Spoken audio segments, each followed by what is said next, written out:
এই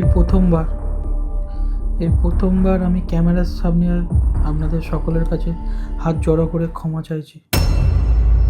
আমি জানি এটা আমার ক্ষমা পাওয়ার যোগ্য নয়, তাও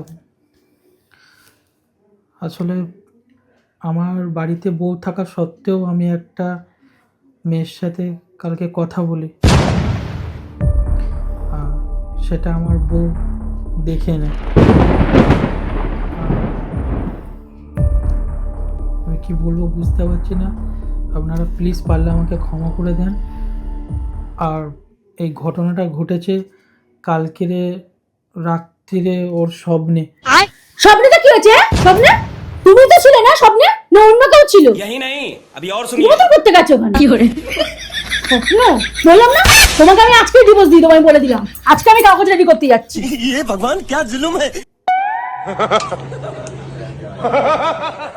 প্লিজ ওকে একটু তোমরা কেউ বোঝাও। আমার একটা বাচ্চা বউ বাঁকা হোক তবু আবার